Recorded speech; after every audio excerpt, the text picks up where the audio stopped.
This is a 20-minute presentation on how to address the systemic issue of on-time delivery in ship repair. Availability schedules are one of several lessons and insights covered in the paper submitted to the American Society of Naval Engineers for the Fleet Maintenance and Modernization Symposium. These insights are derived from the use of program management dynamic simulations or program management digital twins for over a decade at public and private repair shipyards and over 5 decades of use in new construction. The dynamic simulation models used in this work are numerically validated with years to decades of shipyard data in order to figure things out. The presentation covers the unique challenges and complexity of ship repair, how project physics is regularly ignored in setting schedules and how it can be leveraged to improve performance, how productivity and schedules are interlinked, and how changing the broader repair system to focus on shipyard throughput instead of on-time delivery can increase public and private shipyard capacity without capital investment. By the end of this presentation, you will also understand why on-time delivery can't be achieved by decree. This presentation covers schedule performance, the complexity challenge, project physics, and finally lays the groundwork for implementing global repair system changes to improve performance. On-time delivery challenges are not new.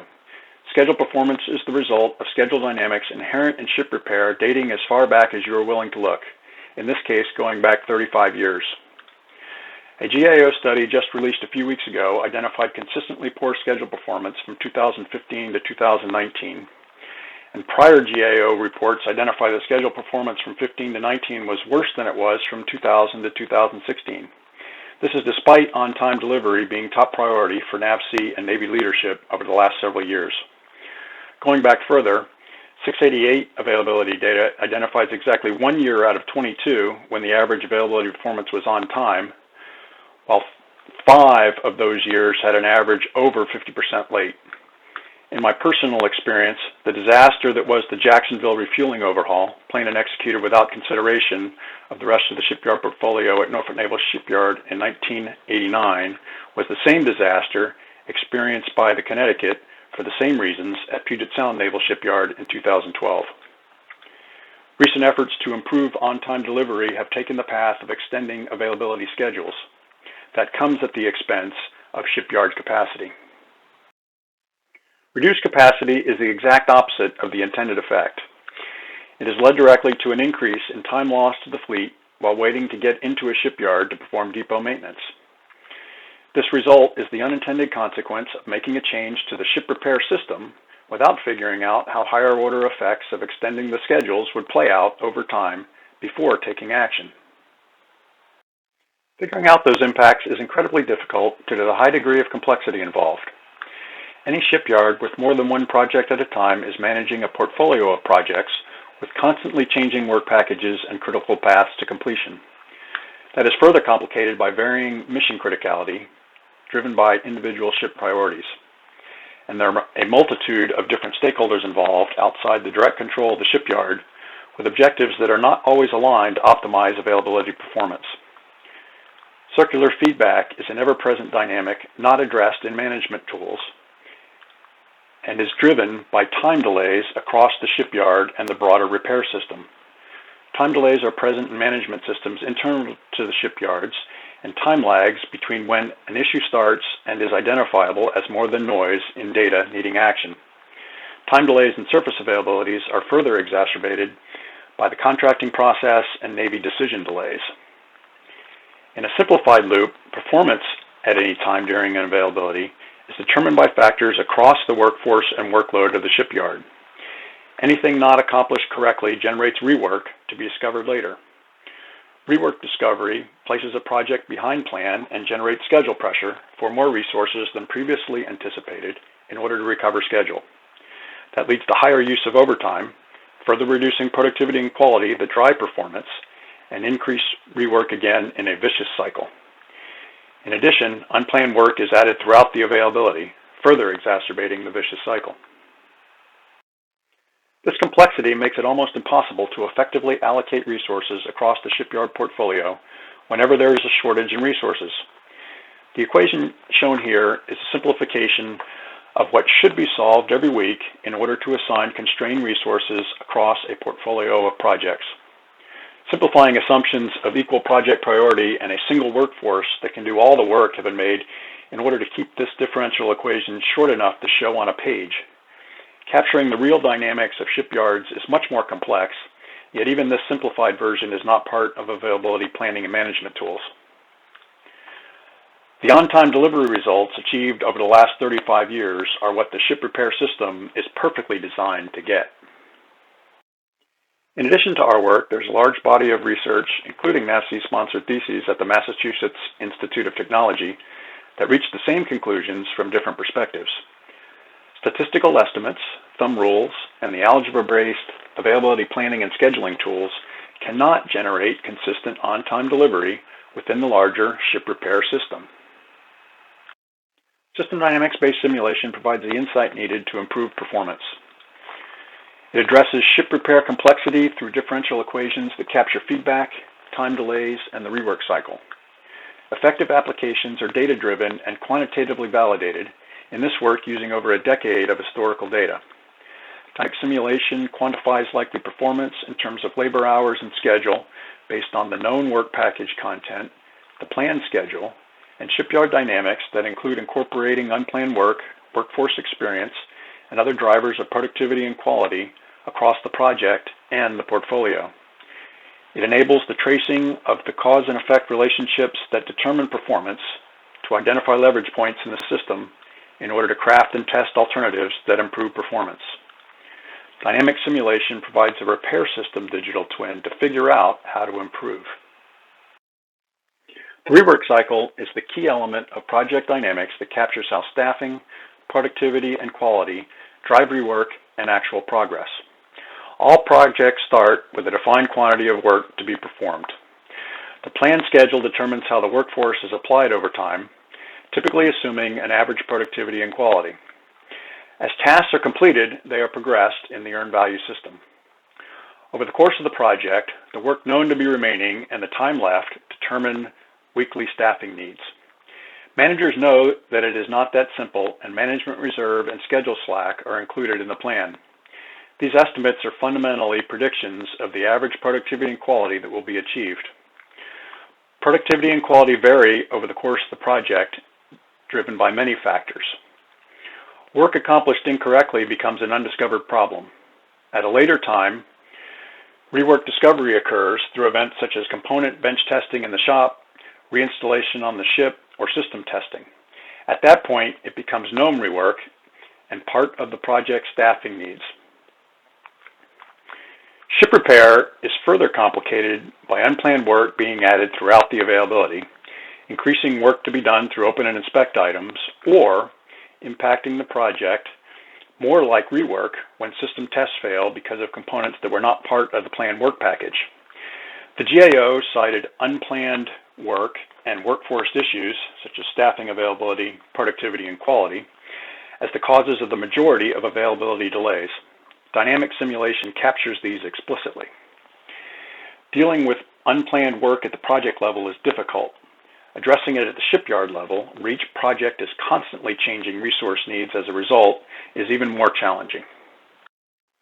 Productivity and quality dynamics are driven by both shipyard and workforce-specific drivers and constraints that are inherent in the nature of working on ships and submarines. Using a submarine as an example, the highest productivity and earned value occurs relatively early in a project.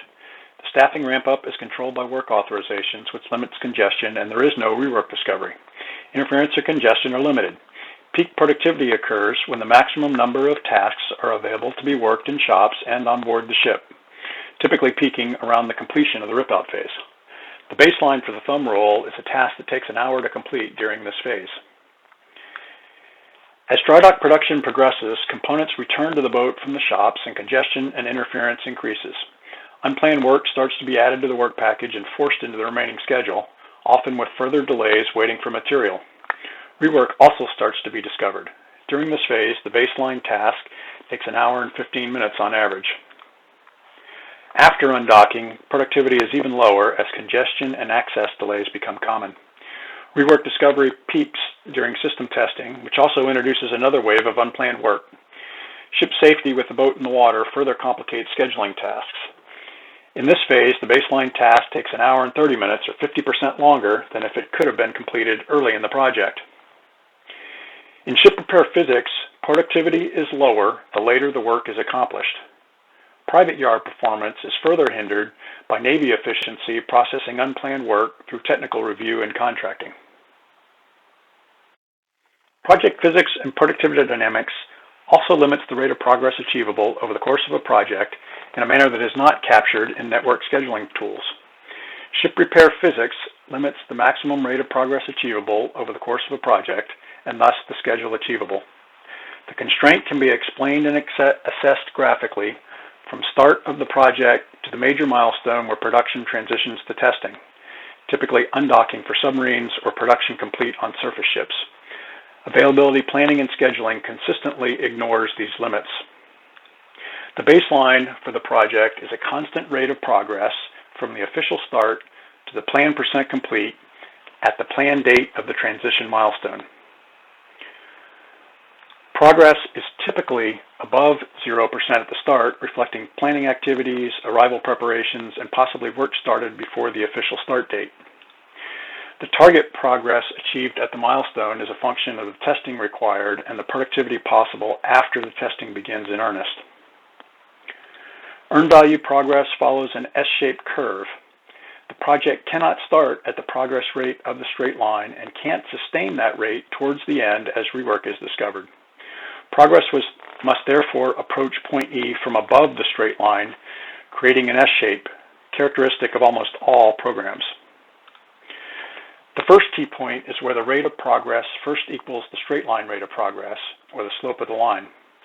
Progress to this point is typically constrained by ship's force processing tagouts and turning systems and spaces over to the shipyard, and the installation of temporary services.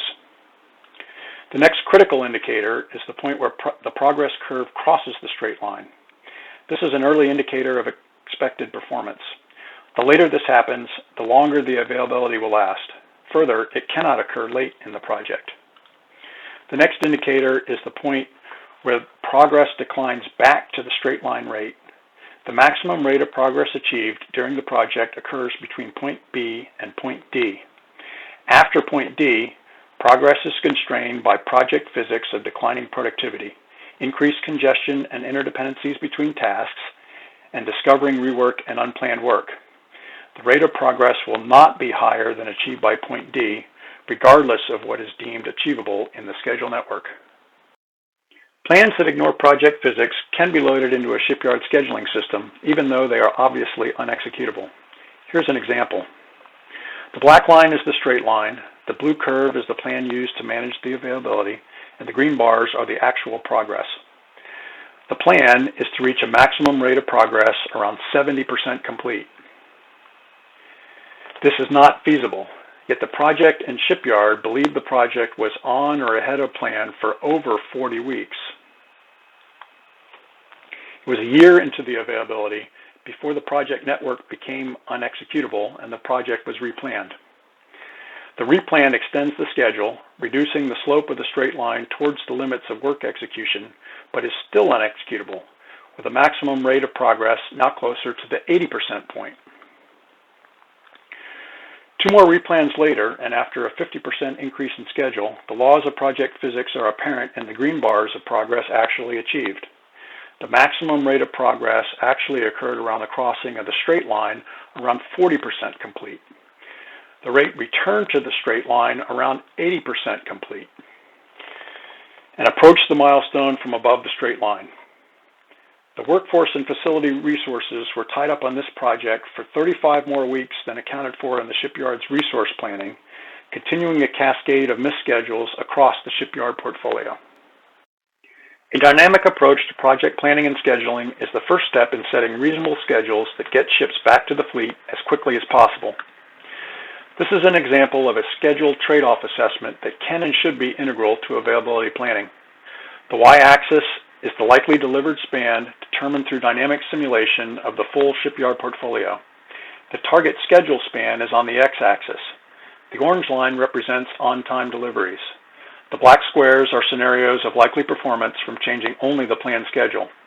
As discussed earlier, progress relative to the planned schedule determines the resource request for the project on a weekly basis and sets the pace for productivity and quality dynamics across the project.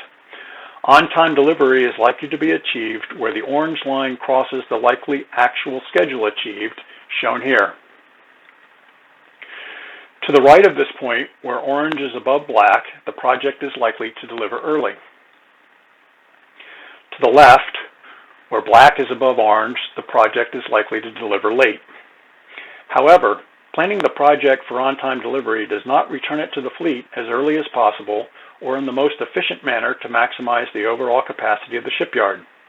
If the plan is 2 months shorter, on-time delivery is not achieved, but the ship returns to the fleet a month earlier. Further, getting it out sooner decreases the overlap with other projects, potentially improving their performance and increasing the capacity of the shipyard. The blue dots shown are the simulated total hours required to complete the availability based on project physics and the productivity and quality likely to be delivered. Labor hours typically vary in a U-shaped pattern around the on-time delivery point. Longer schedules spend more hours through service and support function, and shorter schedules use more hours through overtime and productivity dynamics. In this case, the variance in labor hours is less than 2% of total project hours across the trade space evaluated. Recalling the idle time chart from the GAO shown earlier, a repair system perspective focused on returning ships to the fleet as soon as possible should be the focus of making systemic changes to improve performance. Completing availabilities faster is the key to guiding systemic changes that improve performance. That is different from mitigating schedule risk to improve on-time delivery and subsequently needing to increase capacity through capital investment. To start, each shipyard needs to be treated as a strategic asset and managed to optimize shipyard-wide throughput, measured as the budgeted quantity of work performed per week across all projects. Shipyard throughput is the standard for improvement. Next, align policies and plans across the portfolio so that project-level actions can increase delivered productivity and quality. Several specific items in this area are addressed in the paper. Third, set project schedules to enable higher productivity by accounting for the unique conditions of the shipyard during execution. With those 3 items in place, the workforce can be aligned to the performance needs of the fleet. Throughput per week per person becomes the next measure of shipyard effectiveness. Following that through will result in some skills and crafts being overmanned by current standards, but better aligned to the desired result. Policies for use of overtime will also change when assessed against productivity and throughput. This is also further discussed in the paper. Finally, use dynamic simulation that accounts for ship repair complexity to test changes before they are implemented in order to avoid unintended consequences. Thank you for your time. I look forward to responding to your questions during the Fleet Maintenance and Modernization Symposium virtual question and answer session scheduled for the afternoon of Wednesday, September 16th, 2020.